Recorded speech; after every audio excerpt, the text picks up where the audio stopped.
찬양도 감사한데 몰랐습니다. 우리 명원이가 지난주에 군 제대했는데 성가대 쓸 줄은 정말 몰랐는데 감사합니다. 우리 한번 환영의 박수 한번 볼까요?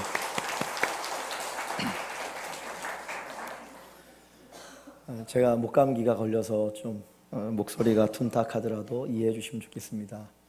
지난주 초반에 갑자기 목이 확 가더니 목소리가 잘 안 나오더라고요. 그래도 오늘 이 정도 나온 게 감사하고요. 좀 불편하도 들어주시면 좋겠고, 또 한 가지 생각하는 건 뭐냐면 말하기 불편하니까 농아라고 그러죠. 말을 못 하시는 분들이 얼마나 불편할까 한번 생각해 보았고, 또 한 가지 감사한 건 그래도 주일날 이 정도 말할 수 있어서 감사한데 하나님이 손해 보시는 장사는 안 하는 것 같아요. 만약에 오늘 정말 목이 꽉 잠겼으면 말씀을 전할 수 없는데 그래도 하나님은 손해 보는 장사는 안 하더라고요. 제가 1년에 한 번 정도씩 목감기가 걸리는데 보면 꼭 주일날은 그래도 좀 소리가 나오도록 하시더라고요. 그래서 야, 하나님도 그렇게 하시는구나 그런 생각을 해보게 됩니다. 친구 목사님이 호주에서 목회를 하시는데 특별히 가정사역을 합니다. 근데 자녀가 6명이더라고요. 뭐 이제 사진을 올릴 때마다 아주 행복한 모습을 보여줍니다. 얼마 전인가는 같이 만나서 이야기를 하는데 호주의 대학은 등록금이 없대요. 등록금이 없을 뿐만 아니라 대학을 다니는 친구들에게는 생활비까지 준답니다. 왜 그러냐면 대학을 가지 않고 고등학교만 졸업해도 먹고 살 수 있는 길이 많기 때문에 굳이 대학을 갈 필요가 없는 거예요. 그래서 대학 가는 친구들은 너희는 이 나라를 살릴 인재이기 때문에 국가에서 생활비도 준다. 그래서 생활비를 받으면서 대학을 다닌다 그러더라고요. 얼마 전에 올해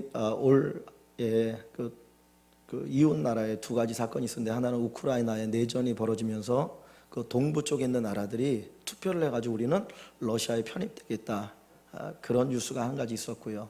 또 하나는 그 스코틀랜드가 영국 안에 있는데 독립하겠다 그래가지고 투표를 했다가 독립이 무산되었지요.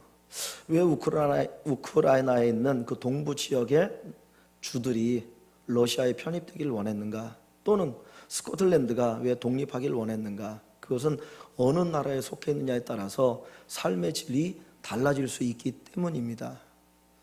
참 복지가 이렇게 좋은 나라들이 있는 반면에 뉴스를 보면 어떤 아프리카에 있는 아이들은 4살, 5살 된 그 어린아이부터 망치를 들고 그 산에 가서 그 돌을 깨더라고요. 하루 종일 그 이만한 돌을 깨가지고 조그맣게 만들어 그것을 내다 팔거나 아니면 임금을 받는 그 아이들을 보고요.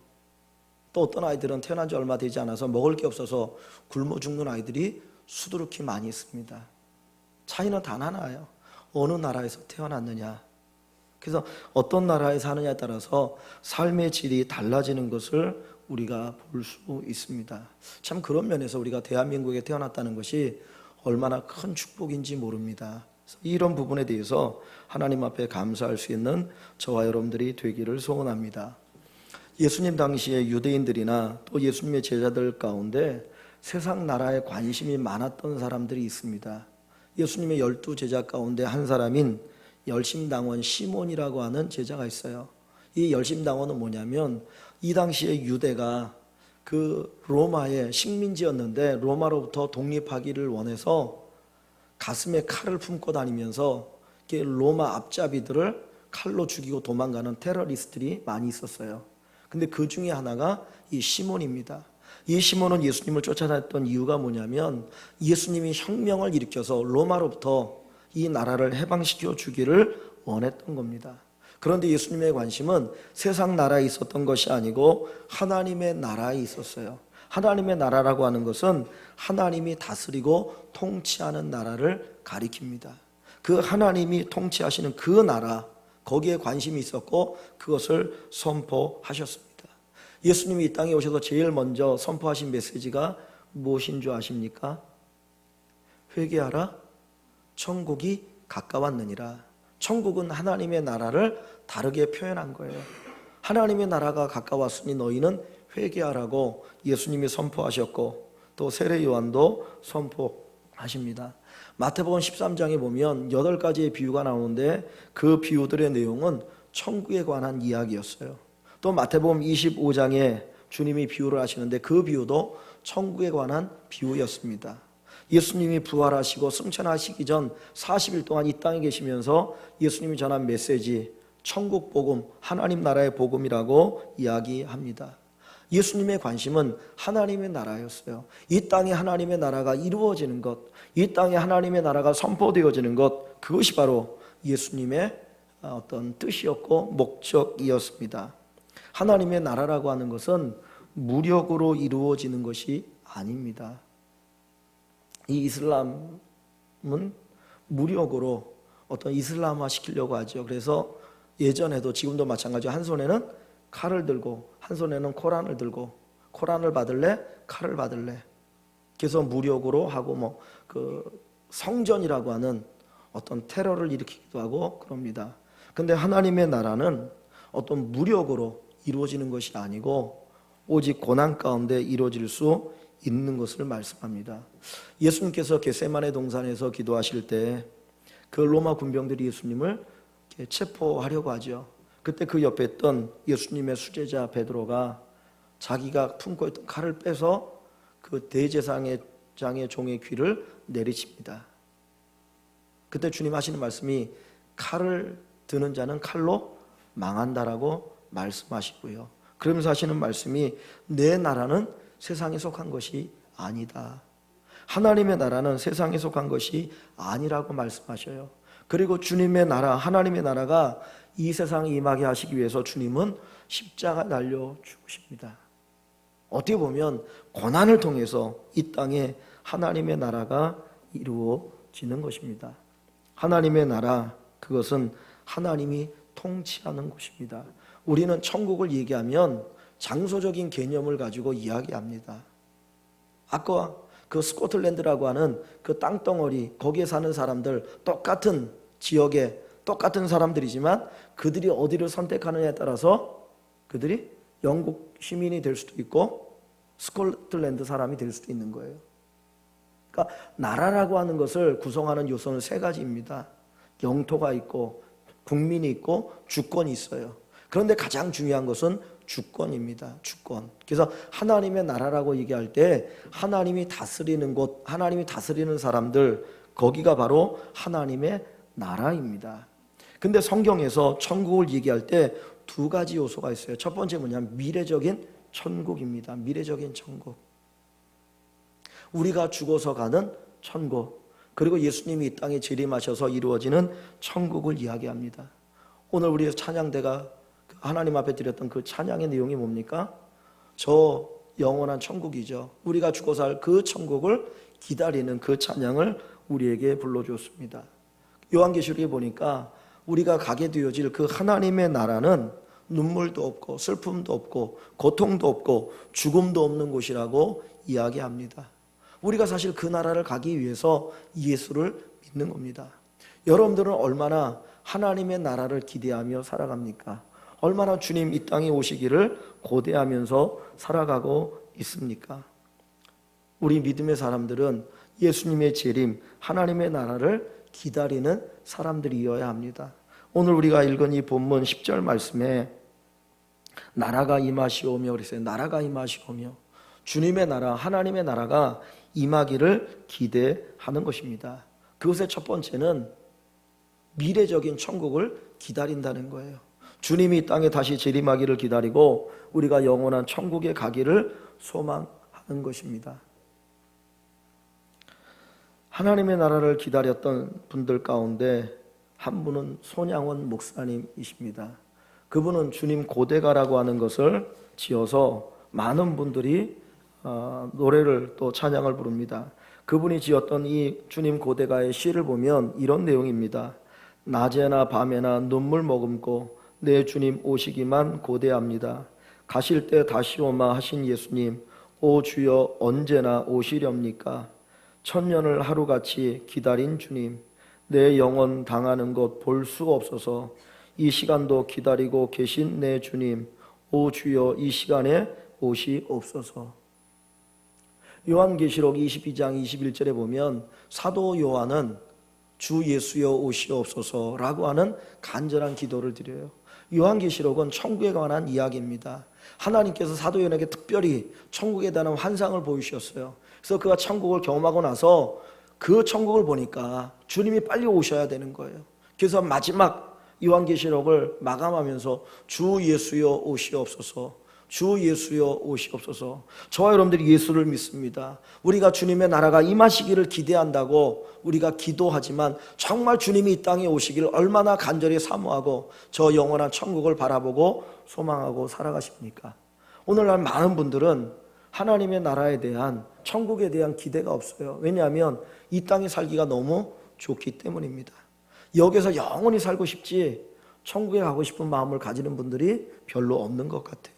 하나님 나라에 이 땅에서 부귀영화를 누리고 성공하고 멋있게 살게 해주십시오. 그것이 우리의 기도 제목인 경우가 많습니다. 그런데 주님 우리에게 말씀하시기를 주님의 나라가 임하시오며, 주님의 나라가 임하시오며, 주님의 나라를 고대하는 귀한 분들이 되기를 소원합니다. 이 손양원 목사님이 주님 오시기를 고대했던 것은 사는 삶이 힘들고 고통스럽고 어려워서 주님 오시기를 고대한 게 아니었어요. 이 손양원 목사님의 삶 속에 크게 위대한 두 가지 사건을 이야기한다면, 하나는 자기의 아들들이 그 공산당에 의해서, 같은 아들 또래예요. 그 동네 친구였는데 그 친구에 의해서 두 아들이 죽었어요. 그런데 자기 아들들을 죽인 그 청년을 자기의 양아들로 삼았습니다. 그러면서 자기 아들들의 장례식을 치를 때 그 하나님 앞에 마지막 조사를 하면서 10가지가 넘는 그 감사의 제목을 드립니다. 근데 그 중에 하나가 뭐였냐면, 하나님, 내 아들 미국으로 유학 보내려고 준비하고 있었는데 미국보다 더 좋은 저 천국으로 인도해 주시니 감사합니다. 그런 고백을 드려요. 여러분 같으면 그 고백을 드릴 수 있겠습니까? 왜 그분이 그런 감사의 고백을 드릴 수 있었느냐? 자기 아들이 죽었는데 모든 사람들은 정말 피눈물을 흘리고 정말 말할 수 없는 고통 가운데 있을 수밖에 없는 그 상황 속에서도 감사의 고백을 드릴 수 있었던 것은 주님의 나라, 저 천국을 고대했기 때문입니다. 두 번째 위대한 것은 그분이 여수에 있는 애양원에서 목회를 했습니다. 이 애양원은 나병 환자들이 모여 사는 곳입니다. 정말 식구들로부터, 국가로부터, 사람들로부터 버림받은 사람들이 집단으로 모여 사는 그곳에, 거기서 목회를 하는 거예요. 그러면 그 나병 환자들이 거기에 많이 있는데, 나병 환자들을 위해서 그 막 이 고름이 나오는데 그 고름을 뽑아주지 않으면 몸이 썩어 들어가니까 자기 입을 벌려가지고 그 고름에다가 입을 대고 고름을 빨아냅니다. 그런데 이 나병이라고 하는 건 전염병이 강해서 몸에 상처가 있으면 나병이 옮을 수 있어요. 그런데도 불구하고 그 나병 환자들을 위해서 헌신봉사를 합니다. 어떻게 이런 삶을 살 수 있는가? 그것은 바로 주님을 기다렸고 천국을 기다렸기 때문입니다. 저와 여러분들이 하나님 앞에 서게 되어지면 주님이 심판하실 거예요. 네가 이 땅에 살면서 무엇하고 왔느냐? 네가 이 땅에 살면서 어떻게 살다가 왔느냐? 그것을 심판하게 되어질 텐데, 이 손양원 목사님은 그것을 알았기 때문에, 하나님의 나라를 고대했기 때문에 하나님 앞에 갈 때 그래도 조금은 부끄럽지 않기 위해서 그런 삶을 살다가 가셨다라는 것입니다. 하나님의 나라를 기다리는 사람은 삶이 다르다는 거예요. 저와 여러분들이 하나님의 나라를 기다릴 수 있기를 주님의 이름으로 간절히 소원합니다. 20세기에 지성이라고 하는 사르트르라고 하는 프랑스 철학자가 있습니다. 실존주의자입니다. 이 실존주의라고 하는 것은 내가 어디에서 왔느냐 관심이 없어요. 어디로 가느냐 관심이 없어요. 그냥 이 땅에 살아가는 삶을 어떻게 사느냐, 어떤 의미가 있느냐에 관심을 가지고 사는 것이 실존주의입니다. 그런데 이분은 실존주의인데 무신론적 실존주의예요. 무신론적 실존주의. 신은 없다라는 거예요. 신은 없다라고 주장하는 무신론적 실존주의자였어요. 그런데 어느 날 갑자기 이분이 폐수종이라고 하는 병에 걸려서 이제 병원에서 사형 선고를 받습니다. 그 순간 눈이 뒤집히면서 그 의사에게 막 욕을 하는 거예요. 막말을 하면서 욕을 하면서 내가 왜 죽냐고. 그리고는 막 물건을 집어던집니다. 이 사르트의 죽음을 봤던 사람이 내가 본 죽음 가운데 가장 비참한 죽음을 봤다라고 이야기합니다. 누구나 죽음을 맞이하죠. 그래서 똑같이 한 번은 죽는데 어떤 사람은 저렇게 주님의 나라를 고대하면서 그렇게 신실하게 살아간 사람이 있는 반면에 어떤 사람은 그 죽음에 대해서 그렇게 막 두려워 떱니까? 그 이유가 뭔가요? 주님의 나라를 기다리느냐 기다리지 않느냐의 차이입니다. 우리가 주기도문을 암송합니다. 기도합니다. 주님의 나라가 임하시오며 주님의 나라가 임하시오며 이 기도가 여러분의 기도가 될 수 있기를 주의 이름으로 간절히 축원합니다. 하나님의 나라는 저 미래적인 나라일 뿐만 아니라 현재적인 나라입니다. 그래서 누가복음 17장 21절에 보면 사람들이 예수님에게 물었어요. 하나님의 나라가 어디에 있습니까? 그때 주님께서 얘기합니다. 여기 있다 저기 있다 못하리니 너희 안에 있느니라 그랬어요. 이 이야기는 두 가지 의미가 있습니다. 하나는 예수님께서 말씀하실 때 주변에 사람들이 있었거든요. 그 사람들이 예수님에게 물은 거예요. 하나님의 나라가 어디에 있느냐? 그랬더니 너희 안에 있다는 거예요. 그들 안에 누가 있어요? 예수님이 계셔요. 예수님 자신이 하나님의 나라라는 거예요. 왜? 예수님이 하나님이기 때문에. 하나님이 다스리고 하나님이 통치하는 그곳이 하나님의 나라가 되는 거거든요. 그래서 예수님 내가 하나님의 나라다. 그리고 또 두 번째 의미는 뭐냐면 너희 안에 있다라고 하는 것은 너희 마음에 하나님의 나라가 있다는 거예요. 사람들은 어떤 지역에서 어떤 장소에서 하나님의 나라를 찾습니다. 그게 이단이에요. 그래서 신천지가 어디에서 하나님의 주님이 재림한다라고 얘기를 합니까? 저 과천에. 그 신천지뿐만 아니고 그 전에도 다른 사람들도 그랬어요.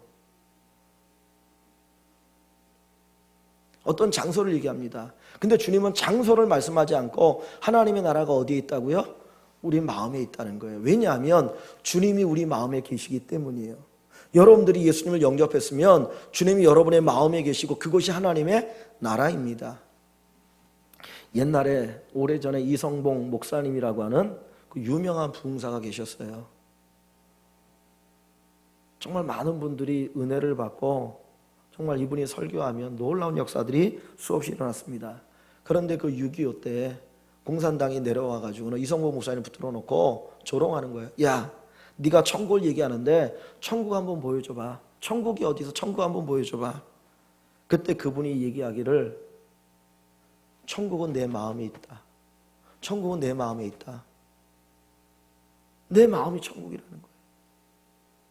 오늘 우리의 마음속에 주님의 나라가 임하기를 기도하시기를 소원합니다. 여러분의 마음에 하나님의 나라가 이루어지지 않으면 다른 곳에 하나님의 나라가 있어도 아무 소용이 없어요. 내 마음에 하나님의 나라가 이루어질 때 거기에 놀라운 축복이 있게 되는 것입니다.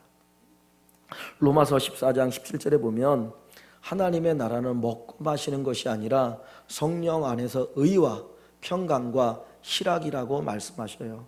하나님의 나라는 성령 안에서 의와 평강과 희락이라는 거예요. 즉 여러분의 마음에 하나님의 나라가 이루어지면 뭐가 나타난다고요?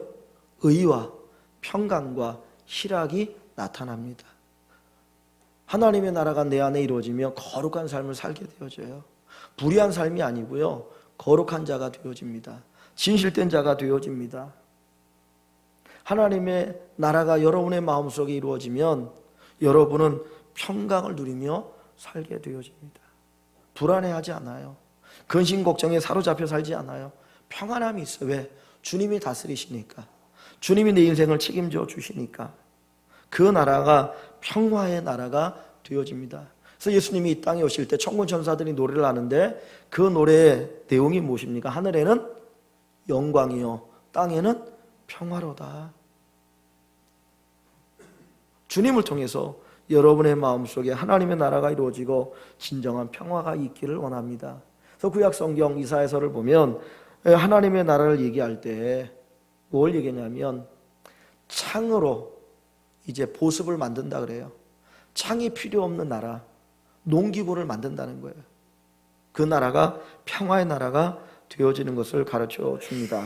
또 하나님의 나라가 우리 마음에 이루어지면 희락, 기쁨이 있어요. 말할 수 없는 기쁨. 그래서 예수님께서 이 땅에 오셔서 첫 번째 일으키신 기적이 가나 혼인잔치에서 물을 포도주로 만드는 기적이죠. 사람이 인생을 살면서 가장 기쁠 때가 어느 때일까요? 뭐 수없이 많지만 그 중에 하나가 혼인잔치 아닙니까? 결혼식. 내가 사랑하는 사람과 하나가 되어지는 그 결혼식만큼 큰 기쁨의 시간이 없어요. 그래서 주님께서 그 혼인잔치에서 기적을 일으키심으로 하나님의 나라는 이렇게 기쁨의 나라다. 너희 안에 하나님의 나라가 이루어지면 정말 기뻐할 수 있는 삶이 되어진다. 그것을 가르쳐 주는 것입니다. 우리 사랑하는 일광의 모든 식구들의 마음속에 하나님의 나라가 이루어질 수 있기를 주의 이름으로 간절히 축원합니다. 그러면 어떻게 우리 안에 하나님의 나라가 이루어질 수 있는가? 어떻게 하면 하나님의 나라가 우리의 마음에 이루어질 수 있을까요? 요즘은 미국이라고 하는 나라에 갈 때 관광을 가면 비자 없이 가죠. 얼마 동안은 한 달인가 두 달은 비자 없이 갑니다. 그런데 우리가 일반적으로 다른 나라에 들어가려면 비자가 필요해요. 또 거기에서 오래 살려고 하면 영주권이 필요하고 시민권이 있어야 그 혜택을 누리며 살 수 있습니다. 하나님의 나라의 비자가 뭘까요? 하나님의 나라의 비자. 예수님께서 하나님의 나라에 들어가는 비결을 얘기해 주셨는데 그 첫 번째가 뭐냐면 회개하라 천국이 가까웠느니랍니다. 하나님의 나라에 들어가는 비결은 회개하는 거예요. 회개를 통해서 저와 여러분들이 하나님의 나라에 들어갈 수 있고 들어갔습니다. 회개는 뭡니까? 단순히 내가 죄를 지었다 그 죄 하나하나 고백하는 게 회개가 아니에요. 내가 어저께 거짓말했습니다. 내가 어저께 누구에게 상처를 줬습니다. 그거 회개예요. 그러나 그거는 회개의 한 일부분이지 진정한 회개는 뭐냐면 천국에 들어가는 회개는 하나님께로 돌아서는 거예요. 하나님께로 돌아서는 것, 그것이 바로 회개입니다. 세상의 사람들은 하나님을 등지고 살아갑니다. 그들은 하나님을 섬기지 않아요. 하나님을 사랑하지 않아요. 등지고 살았던 그 삶에서 하나님께로 자기를 돌이키는 것, 그것을 바로 회개라고 이야기합니다. 그래서 그 하나님을 나의 주, 나의 하나님으로 고백하고 살아가는 것입니다. 저와 여러분들이 하나님을 나의 주로 모시고 나의 왕으로 모시고 나의 하나님으로 고백하고 산다면 이미 여러분 안에 하나님의 나라가 이루어진 것을 믿으시길 바랍니다. 이제 하나님이 역사해 주시면 되는 거예요. 그래서 회개가 우리로 하여금 하나님의 나라에 들어가게 한다는 겁니다. 두 번째, 하나님 나라에서 산다는 것은 하나님의 법을 행하는 겁니다. 우리나라에도 법이 있죠. 그 법을 따라 살아갈 때 대한민국 국민이 되는 거예요. 법을 따라 살지 않으면 대한민국 국민이 될 수가 없어요. 마찬가지로 하나님 나라에 산다는 것은 하나님의 법을 지키는 것입니다. 그 법이 뭐예요? 하나님의 말씀이에요. 이 성경 말씀이 하나님의 법이고 이 성경 말씀대로 살아갈 때 우리 안에 하나님의 나라가 온전히 이루어집니다. 하나님께서 천국의 모형으로 에덴 동산을 만들어 놓으셨어요. 그리고 거기에 아담과 하와를 두시고 마음껏 누리며 살아라. 그런데 한 가지의 법을 주셨죠. 그 법이 뭡니까? 모든 것은 다 먹을 수 있지만 선악과는 먹지 말라는 법이었어요. 그런데 아담과 하와가 뱀의 꼬임에 넘어가서 선악과를 따먹습니다. 하나님의 법을 어기게 되죠. 그러고 나니까 그들이 에덴 동산에서 쫓겨나게 되어집니다. 그리고 나서 발견한 것이 무엇입니까? 자기들의 벗은 모습을 발견하게 되어지고 두려움이 밀려오게 되어지고 미움이 생기게 되어지고 다른 사람에게 책임을 전가하게 되어지고 그 다음에 전쟁과 여러 질병과 고통이 찾아오기 시작합니다. 하나님의 법을 떠나면 거기는 천국이 될 수가 없습니다. 저 여러분들이 하나님의 법, 하나님의 말씀을 따라 살아갈 때 거기에 온전한 하나님의 나라, 하나님의 천국이 이루어질 수가 있는 것입니다. 그리고 세 번째로 하나님의 나라가 우리에게 이루어지기 위해서는 성령의 충만함을 받아야 합니다. 성령 충만. 성령의 충만이라고 하는 게 뭐냐면 성령 하나님이 그리스도의 영으로 이제 우리 안에 오셨어요. 그래서 내 안에 하나님이 계시기 때문에 하나님의 나라가 이루어졌다고 얘기합니다. 근데 성령 충만이라고 하는 것은 하나님께서 온전히 나를 다스리시는 것을 이야기해요. 뭐 어떤 양쪽으로 내 안에 이렇게 많이 계신다는 의미가 아니고 성령님이 나를 온전히 다스리실 때 그때 성령 충만이라고 이야기할 수 있는 겁니다. 얼마 전에도 그 아시안 게임이 있었는데 북한의 선수단이 이제 우리나라에 방문했었잖아요. 근데 그분들이 인터뷰하는 거 보면 승리하고 나서 인터뷰할 때 꼭 하는 얘기가 뭡니까? 김정은 동지의 은택으로 우리가 열심히 연습하고 이렇게 좋은 성적을 낼 수 있었습니다. 그런 얘기를 하잖아요. 정말 이해가 안 되는 사람들인 것 같아요. 김일성 죽었을 때, 김정일이 죽었을 때 자기 부모가 죽은 것보다 더 가슴을 치고, 그 옛날에 부산에서 아시안 게임 할 때는 그 사진 초상화가 비 묻는다고 그걸 끌어안고 눈물을 흘리면서 막 했던 걸 보면, 야, 어떻게 저럴 수가 있을까? 어떻게 저럴 수가 이해가 안 돼요. 근데 그 사람들은 가식이 아니고 그게 본심이에요. 그죠? 그게 본심이에요. 왜 그랬느냐? 어렸을 때부터 세뇌 교육이 됐기 때문에, 어렸을 때부터 그런 교육을 받았기 때문에 그것 자체를 당연하게 생각하고 그렇게 눈물 흘리고 그렇게 받아들이고 살아간다는 거예요. 그걸 보면서 역으로 무슨 생각을 했냐면, 잘못되어진 사상이니까 이거는 문제가 있지만 우리들도 정말 제대로 교육을 받아서 하나님의 말씀이 우리 안에 꽉 들어와 있어야 된다. 그래서 하나님의 생각이 내 생각이 되는 거예요. 하나님의 마음이 나의 마음이 되는 거예요. 결혼해서 오래 살다 보면 부부가 닮아가잖아요. 언젠가는 제가 우리 아이에게 뭘 물어봤어요. 그랬더니 하는 얘기가, 엄마가 물어본 거 또 물어본다고. 그런 걸 여러 번 듣거든요. 그 얘기 뭡니까? 생각이 같다는 거예요. 부부가 결혼해서 상대방에게 뭐를 할 때 억지로 하지 않잖아요. 왜냐하면 그 사람을 사랑하니까 상대방을 위해서 뭘 하거든요. 또 상대방도 또 배우자에게 뭘 하는 거거든요. 그러면 그런 일들이 어떻게 일어나냐면 내가 억지로 하는 게 아니거든요. 사랑하는 마음이 있으니까 자연스럽게 그런 일들이 일어나게 되어지고 그 가운데 섬김이 있게 되어지는 거죠. 억압해서 하지 않으면 안 되니까가 아니라 사랑하는 마음이 있기 때문에 하는 것입니다. 우리가 성령 충만을 받는다라고 하는 것, 하나님의 나라가 우리 안에 온전히 이루어진다고 하는 것은 예수님의 생각이 자연스럽게 나의 생각이 되는 거예요. 예수님의 마음이 자연스럽게 나의 마음이 되는 거예요. 언제인지 모르지만은 그 마음이 바뀌고 변화되어서 그런 마음을 가지고 살아갈 때, 우리 안에 천국이 온전히 이루어졌다라고 이야기합니다. 주님은 우리에게 용서라고 말씀하셔요. 그런데 용서라는 게 쉬운가요? 내가 용서라고 하는 것을 하려고 생각은 하지만 되지 않을 때가 너무나 많아요. 그런데 예수님의 마음을 가지면 용서하려고 하지 않아도 그냥 용서가 되는 거예요. 어떤 분들은 이렇게 보면 자기 주머니에 있는 돈을 이렇게 친구 자녀들에게 그냥 이렇게 주는 분들이 있어요. 10,000원짜리든 5,000원이든 너 이거 가지고 필요한데 써. 그리고 자연스럽게 주는 사람이 있는데 저 같은 경우는 꺼내는 게 쉽지가 않더라고요. 여러분 어떤지 모르겠습니다. 내가 줘야지. 걔도 친구 자녀니까 뭘 좀 줘야지. 그런 마음을 생각을 하는데 그게 자연스럽지 않은 경우가 많아요. 근데 어떤 사람들은 자연스럽게 나눠주는 사람이 있어요. 내가 해야지가 아니라 그냥 그대로 되는 거예요. 왜? 마음이 있으니까. 생각이 아니라 그 마음이 있으니까 그렇게 됩니다. 오늘 저와 여러분들이 하나님의 나라를 누리고 산다는 것은 바로 예수님의 마음을 가지고 사는 거예요. 예수님의 마음이 우리 마음속에 이루어지면 내가 누구를 용서해야지가 아니라 그냥 용서가 돼요. 맨날 나쁜 것만 보이는 게 아니고 지목하는 것만 보이고 이러니 저러니 그게 아니라 그냥 그 모든 걸 다 받아주는 거예요. 그냥 사랑하는 마음으로.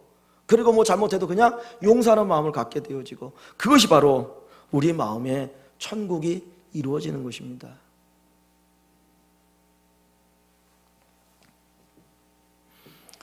오늘 우리가 기도해야 될 것은 하나님의 나라가 임하기를 기도하기를 원합니다.